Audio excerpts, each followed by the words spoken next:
Happy New Year, everyone. Hard to believe it's 2025. I'm crazy about how fast last month went. I can't believe it's been a month since I was here making my picks.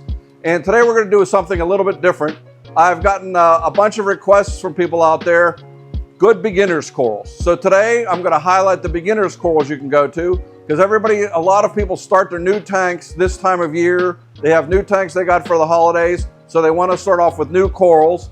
And to help you along, John's running a 1 week 25% off now through the 13th of January, 2025. I can't believe it's 2025. To me, it's still 2020 or 2000. I still remember Y2K. But time goes fast, and if you're patient, your corals will grow fast too.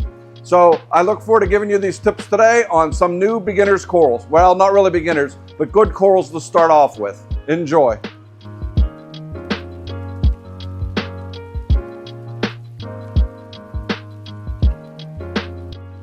First, we're starting off with more than one coral. We're going with aquacultured corals. There's a wide collection of different aquacultured corals here. And the nice thing about aquacultured corals, unlike wild corals, I still love my wild corals, is if they've been aquacultured, they typically have adapted to captivity very well, and they do exceedingly well in most tanks.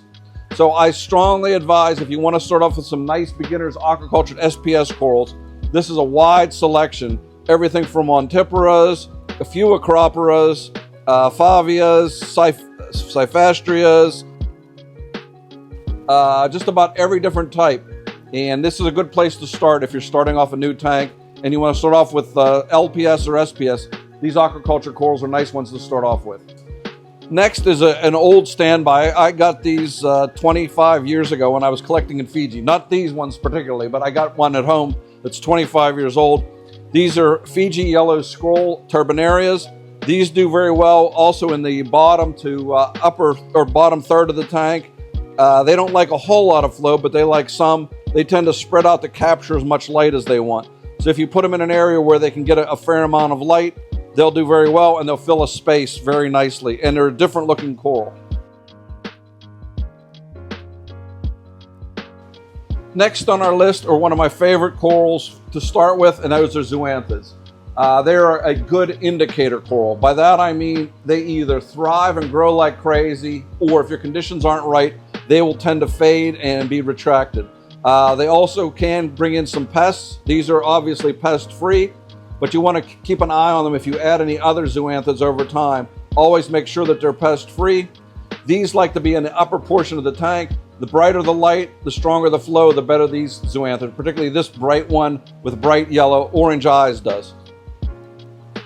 Next on the list is another OG coral that I've kept forever, and these are star polyps. There's a lot of different star polyps now, running from like a yellowish green to a less yellow green to a bright green. These are another coral. If you want to put these on a wall and have them grow and cover the entire wall, I've seen a number of tanks where they use these to basically cover up the overflow boxes as well as the back walls and side walls of the tank. These will grow well just about anywhere in the tank. You don't really want them where they can overgrow something. Some people find these become pests as well, but if you take your time with them and put them in a spot where they have a potential to grow, they'll do very well for you. Next are one of my OG old favorite soft corals. When I started, these were almost impossible to get. Now a lot of people consider these as pests. This is pulsing Xenia. This is one of the few corals who, in the right conditions, the polyps will actually open and close. It's a nice coral for a beginner because it tends to grow well. It's also a good indicator coral. When these are thriving, the tank conditions are generally very good. The only concern people have is when tank conditions are really good, these corals can propagate very quickly and become a pest. What you need to do is if they start growing too quick, you basically scrape them off or siphon them out when you're doing a water change to keep them where you want them. Also, I have found if you encircle them with other soft corals, they will tend to stay in that spot. They will not attack other soft corals. SPS corals, on the other hand, they tend to overgrow over time. They'll start at the base and grow up over and cover. On the soft corals, they'll tend to stay in space. So keep this in mind. If you're doing a new tank and you want to start off with soft corals, this is one of the corals to start with. Now, one of the things that gets a lot of people into the hobby is a clownfish and an anemone. Now these are not clownfish anemones. These are rock flower anemones. To my eyes, a lot of them are a lot prettier than some of the bubble-tipped anemones. But these are nice beginners anemones because they tend to stay small. You can have them cyst in the substrate. They will tend to stay there. If you feed them, they will grow and they will even propagate. So one of the things that if you're starting out and you want to have a new tank and have an anemone in the tank, these are the ones to look at. And they come in a wide variety of colors, yellows, greens, oranges, reds. There's a wide variety to choose from, and there's always one to suit whatever you want.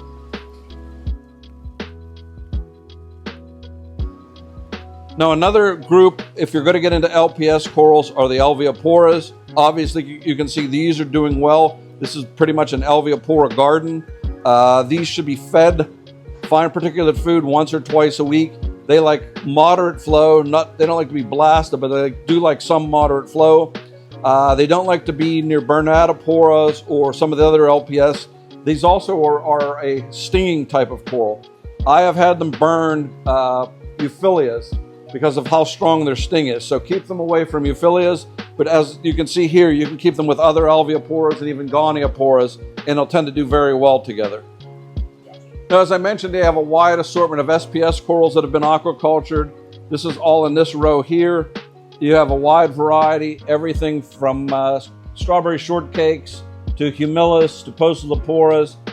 If you're going to start off with a good beginner or starter SPS, I would start off with the green Postal Laure's or possibly the yellow Porites or maybe even the humilus. The humilus is a little bit trickier, so I may hold off on that, as is the shortcake, but I would go with some of the other SPS that they have. Another different soft coral are these green cabbages. These stay flat, they're a lobophyton. They are a nice, different looking coral. They do very well. They come from a lemon yellow to a green with blue to a bright green. They have different colors and they do very, very, very well. I have a couple of them I've had now 7 years that have grown to from that size to basically the solid size of a dinner plate. So now I cut them and trade them and give them to friends. They're a nice coral to start off with, and they'll do very well under moderate to strong light. Now, as I mentioned before, if you're going to look at a beginner SPS coral, these Postal Laure's are some of the ones I would look at. Some Postal Laure's produce a ton of planula, and you'll have a zillion babies. I've had some small amount of planula from these green Postal Laure's, but not as much as from the brown ones. But this is a good starter coral. These tend to thrive very well under the right conditions. And before you go to Acropora or some of the other more difficult SPS, these are the ones you should probably look at adding to your tank to start with. Happy New Year again, guys. I hope you enjoyed my picks. As I mentioned earlier, through the 13th of this month, John's offering 25% off all full-price corals. So now's the time to stock up. Hopefully, if you have a new tank, these are some corals you can put in it to get your tank started. So get started, everyone, and good luck.